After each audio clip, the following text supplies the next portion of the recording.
For So sure. I would like to know each of you, like you can, anybody can start ahead and would like to know your success story. Anything, any pinpoint which you like to share with our students who are currently there and you would like to share with us. Uh, so, like, I believe that the most important thing is that you don't have to give up. You are going to face a lot of challenges in this journey. This is a very long journey, and and obviously not all the things are not going to go according to the plan that you have made for yourself. But not giving up and really putting in the effort, you'll be able to achieve your goal, because thousands of students do it every year, and you can do it too. Like, nobody is less compared to anyone else. You can definitely do it if you just put in the effort and you do all the right things, and just believe in God at the end of the day, because He's the one who is going to really bless you with this. It's all about, a, accumulation of multiple things. So you need to have your steps done very nicely. Then you need to have some research in your CV. You need to have some volunteer stuff in your CV, and overall your CV should reflect it that you can. CV is something which CV and personal statement is something which can definitely again then evolving the interview skills during the application season is something which can definitely being part of good groups which we were and then getting some interview skills is something which can ultimately help you achieve the match. All right, got it. System overall is really unfair, but again it's luck. Again, 10-20% is luck, and yes, 80% is um, Hard work. your zeal and hard work and enthusiasm which can get you there. So can you just any of you can give some brief about what is the first priority, then second, and then third, and what is the overall uh, perspective of thinking at the level of program director? Because end of the day they'll be going to choose you. Yeah. According to me, I honestly believe that there is no particular success mantra, especially in this journey. You really have to have a unique and an overall profile. I mean, research is equally important, step scores are important, your USKI is important, doing volunteer work is important, and you can do everything right and still not get matched because one of the components would be lacking. So, really put in the efforts for everything. So, I would say for step scores, really try to score as high as you can. I mean, that is a good filter. So a lot of programs are putting filters, and you have to pass that filter. So be in that safe range.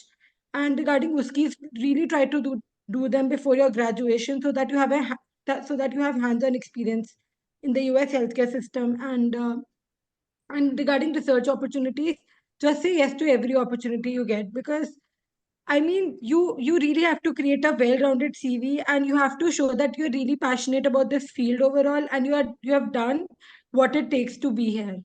So I believe every component is important. You really can't place that first, second, third thing, and you have to focus on everything equally. A A little lot. more these days with the increasing competition. Connections is and doing the rotations at places which have residency programs is again a plus point which can be helpful in Correct. the coming times. For step one, although it's a pass-fail exam, but we need to make sure that we need a good baseline setup and a good foundation so that it can help us with step two. Never rush with step one. I would say take at least 5 to 6 months for it. So the sources are the same as you all might have heard. What I used were First Aid and UWorld, obviously. And other than that, I use Boards and Beyonds, Sketchy for micropart, and Pathoma. So those were my main resources. And towards the end, I was doing the NBMEs and the UWorld self-assessments, which helped me to gauge that where do I stand just before giving my exam. So that was about step one. For step two, what I used was I again use my step one resources, UWorld mainly, which I annotated a bit so that I can, have everything at one place. For step two, in addition to that, I made 2 to 3 diaries with me in which I noted down all the algorithms or very important stuff or very important tables in that. And that kind of helped me revise my things towards the end when I was reaching towards the examination date. booked my slot and ultimately took my exam. And but just before taking my exam, I also did the CMS forms, which you all might have heard about, to like just the latest one or two of each subject. And the NBMEs and UWorld self-assessments were obviously there to help and gauge where I stand. So those were Great. my main resources. So, do you think that during this time when a student is studying for step one and two, they do require mentorship? And if it is required, then how being a match applicant, how would you support them in their journey? So honestly, as far as my prep was concerned, I did it for a very short duration. Like I took 3 months for step one and 3.5 months for step two. I believe that intensive prep really helps you on the exam day, and mentorship can really play a very big role because you may know everything, but you can really not score well on your exam day if your mental balance is not correct. If you're not confident enough when you're going for the exam, so if you have a mentor and you are on regular talks with that mentor can really help you. That mentor can boost your confidence. That okay, so it doesn't matter that you're scoring low in one NBME. You can really revise this topic, then you can score higher in your next NBME. And going in the exam with that confidence would really help you in scoring above 90 percentile also. That's really possible because people are definitely doing it. It's not something that's very tough. So a mentor could be your friend, and that could help you, because more than anything the journey needs a lot of emotional support as well. The exam prep, if you have good friends, you have good study partners, you can ask a mentor to explain you particular topics, and that could really help you, and you can work on your weak zones, and that could boost your score by 10 or 20 marks, I would say. Think that the mentor can really help you in planning a test taking strategy, because I mean you took the exam, you know what it takes to sit there for 9 hours, be confident, be calm and composed, and give the exam efficiently. So the mentor could really help you planning a test taking strategy which is unique to your personality, and then that could really help you ace your exam as well. If a college is a part of a VSLO students, you have to understand you probably will be increasing more than 50 plus opportunities in Yeah. terms of rotations. Along with that, most of them are free. Including that, you have a research opportunities as well to participate in US, which usually the American institutes do. So lot of the opportunities which you try to figure out nearby to you. If your college is a part of this visiting student learning opportunity, things may be much better for you. So try to shape yourself and try to make a community, make a group of your own class or a college. Member of USMLEs can go to the department or the dean or someone else who's taking charge on that, and convince them that this is the high time to apply for this visiting student learning opportunity and becoming a home institute of that. Opportunities you would like to suggest, and what are the strategies we would like to suggest to the students, those who have the time to figure out the good rotations, who are non-VSLO participants? So I think even without VSLO, there are multiple opportunities available throughout the US. It's just that I would say that students are not, some students are, they are like really into this LinkedIn, Twitter, and Instagram stuff, and they are able to, interact more with the people. They are more extrovert and they're able to get more information on the clinical rotations, which are available outside of VSLO. I would say you need to make a good profile. I mean a profile on LinkedIn or Twitter, which through which you are more able to more effectively reach out to seniors, not just from your own med school but from other med schools, because there are a lot of people these days I see on LinkedIn as well, who are putting in the lists for clinical rotations available throughout the US, I mean which are not third party, so which are not through private rotations, I mean, and where you can apply directly through the website and try getting those rotations. So there are big lists circulating these days on LinkedIn. I'm trying myself to share some of those. So Hmm. I think you should stay connected to seniors and medical students who have previously matched from various med schools, and you'll definitely find some information, Great, because great. these days it's like getting really difficult to get rotations. But if you Mm. strive to get those, I think you can definitely get one or two good university electives easily. Yeah. Great. Dr. Diksha, I would like to know like that um, what all the generalized documents are required to apply for the rotations, which you did it. So, first of all, if you really want to get rotation at good universities, you have to have your step one pass report. Most of the good places do require that you have passed your step one already. And along with that, you have to get your immunizations on time so that you can submit the AAMC immunization form. For that, you have to get a Hep B booster, a Tdap, a COVID booster, and then you have to get your titers of MMR done and your titers of Hep B done and your titers and your IGRA test done for TB. And beside that, you have to write a personal statement as well. Like for my, while I was applying for my Mayo Clinic elective, I had to submit a personal statement. I had to submit my CV. I had to give them a step one score report. They needed the AAMC immunization form.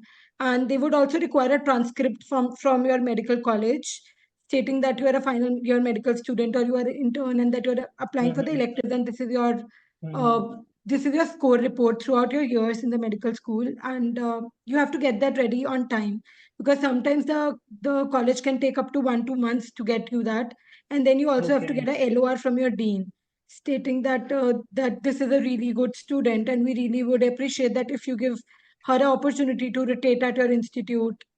So these are the Mm-hmm. documents that are required if you want to go to good places, be it Cleveland, be it other universities. Yeah. And one of the best tips that Dr. Singla shared is that try to do rotation at places where they have residency so that you can connect with people and then they can vouch for you during the interview season. It's becoming Yeah. tougher for IMGs, and this is the only way you can have good connections.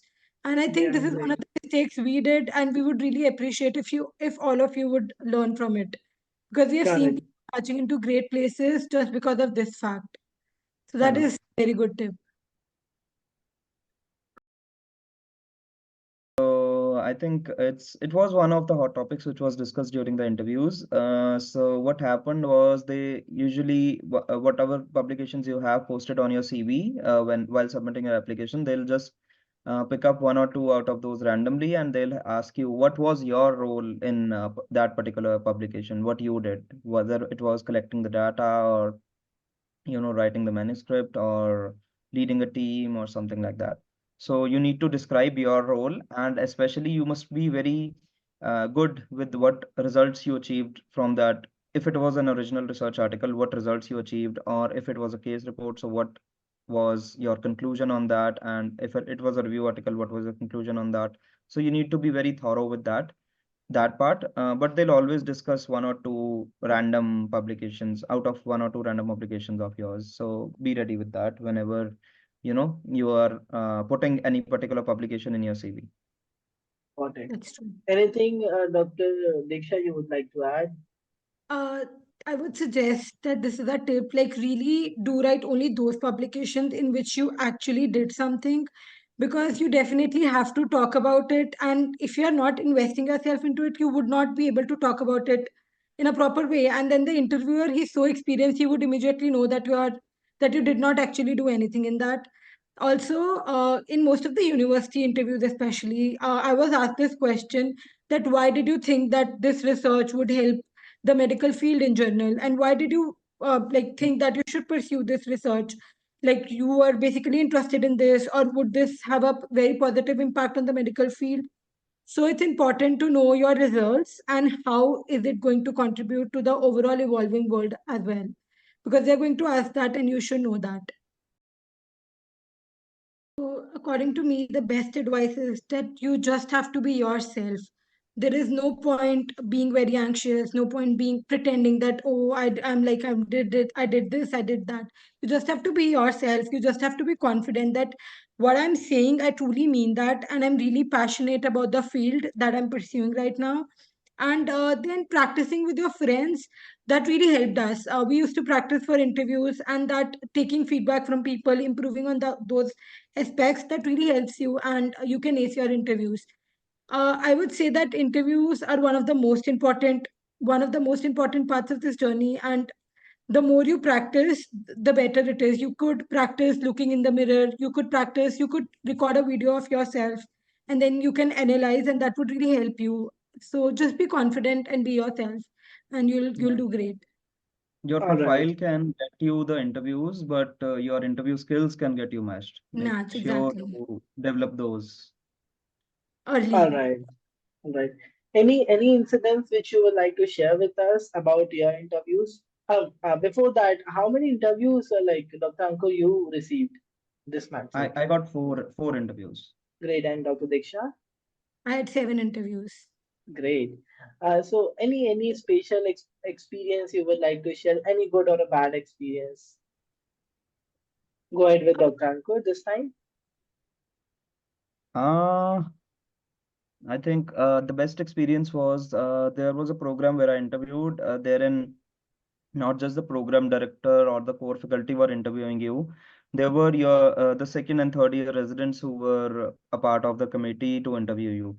I think Mhm. they are the people who can, being of our generation, they are someone who can judge us or see our interviewing skills to the best. I mean, they can uh, relate to us and find out that if this candidate is someone whom they can take as their juniors, right? So I think that Yeah. was the best thing which I saw in that particular program, that they were involving their own residents in the interviewing panel, so that Hmm. and taking their feedback, right? So that is something which I found most important. Other than that, I think interacting with those residents was something really good, because I'm still connected to some of those residents who interviewed me, and I think we'll stay connected for as long as possible. And Great. yeah, that's something which I really appreciate that happened. All right. Dr. Diksha, about you? I believe that one of the best experiences that I had during my interview was I was interviewing for a program, and the interview was so conversational that because the APD he was Indian too, and we started having a discussion on healthcare system in India versus USA. So it was really important to be real at that time. You have to say the truth. Okay, so these are the flaws that India has, but these are the flaws that US has too, because there are two sides to every coin, right? Mhm. And Correct. I think you should try to make your interview as conversational as possible, because they are just looking forward towards getting a person who would be efficiently have who would be able to efficiently have conversation with with the patients and be a good part of the team, a friendly team, and the work culture would be fun. It is supposed to be fun Hmm. and not tense at all. So Yeah.